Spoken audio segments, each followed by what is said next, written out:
With the help of Midtown Ventura Community Council's Adopt a School program, Loma Vista Elementary School is getting a brand new look.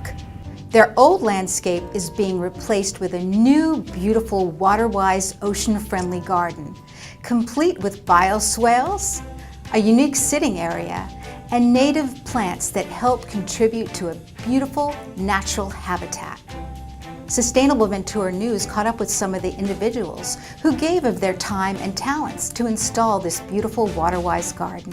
The school district, I think, is really coming on board, and this has been a great relationship over the last few years to help these schools green up, and essentially they're a great opportunity because you have a whole population that comes to this facility every day, and so the idea of teaching people about this new paradigm shift in landscapes in Southern California and the idea of capturing rainwater and utilizing it as a resource in your landscape. In addition to this year's installation of an ocean-friendly garden at Loma Vista, in 2012, the Midtown Ventura Community Council's Adopt a School program led the restoration effort of the popular Rainbow Bridge on the playground at Blanche Reynolds School.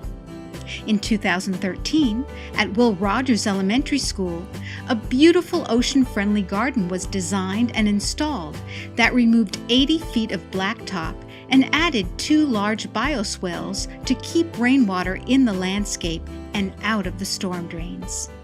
Well, every year we choose a school. Just our board discusses it, and we identified Loma Vista as the next school that we would like to do something. And Maryann Ridini, who's the landscape architect for this project and the Will Rogers project, agreed to help us out with it. The first step is basically to weed, to rototill, get rid of the turf that was here, get rid of the plants that were here.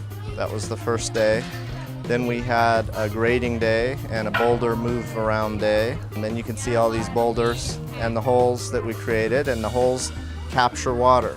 And that's what they're designed for. The side garden over here, which is a dry creek bed, captures water from the roof. We conducted the downspouts from the roof into the trench, and it will fill up with water theoretically and filter the water into the aquifer, hopefully. If you get more water, it actually overflows into a storm drain, but at that point it'll be clean. The third day was what we're standing on here, blue shale. It's from Buellton. All the materials are regional. So we did a lot of grooming. We set the borders. You can see these aluminum borders that contain the pathways. The fourth day, we got the sheet mulch in. You can see all around the mulch is sitting on top of paper. And the paper does a few things. It helps retain the moisture. It prevents weeds from coming up through. And the paper will eventually degrade and become part of the compost for the plants. And so the idea is to make healthy soil, and that's one of the things that we're doing here. And then of course today is our planting day. This year's project at Loma Vista began in early summer, and the process to change out the garden was done in phases. We had a Monterey pine that was diseased. It was about 90 foot tall and had been at the school for between 50 and 60 years. We're not completely sure. But when we lost that tree, it was so sad for the community and the neighbors, and I had just found out, right when I found out that the tree needed to go, the Midtown Ventura Community Council approached me and said that they had adopted our school this year for a special project. And so I said, your timing could not be more perfect. So that's how the partnership began, was just, kind of asking for a tree, but you can certainly see we got a whole lot more than a tree. This garden, everything looks small now, and again, we've talked about this. So it looks like there's, the plants are small and there's a lot of space between the plants. Probably within the next year, we're going to see a very prolific, a very lush, beautiful garden emerge. We hope to be able to establish a relationship with the school district to help them and their facility staff really maintain this garden for its optimal health. I spoke to a few of the student volunteers who were very excited about working on the new garden. Today we are planting plants, different types.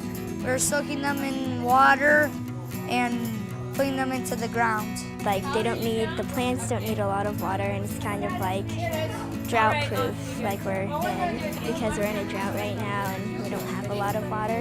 October 10th, 2014 will be the official day of dedication for the garden, And at that time, there will be an installation of a special plaque listing all the contributors to the project. The majority of pollution that goes into our oceans comes from stormwater runoff.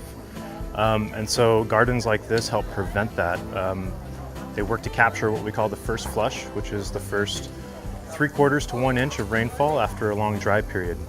And so all the pollutants accumulate on impermeable surfaces. And so what we try to do is slow down that water, spread it out and sink it into our landscapes before it gets to the ocean and pollutes our ocean. The students have come out here the first day of school. They know kind of what's going on, and they know that it's going to be a learning experience for them and that they're going to be the ones to sustain it. So we'll be giving them lots of lessons and pull people in so that they can understand much more about it. But it will be something we'll do throughout the whole year.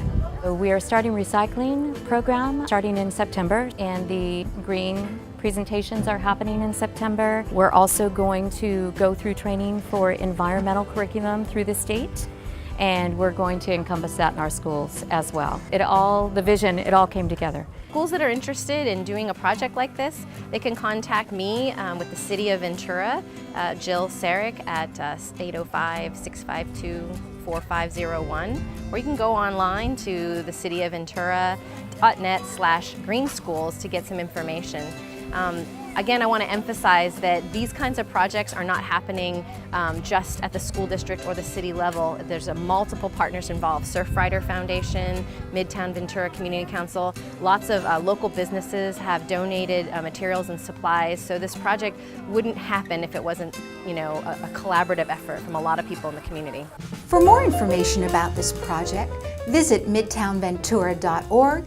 And also to find out about the free WaterWise classes given by the City of Ventura, visit cityofventura.net/water/landscape.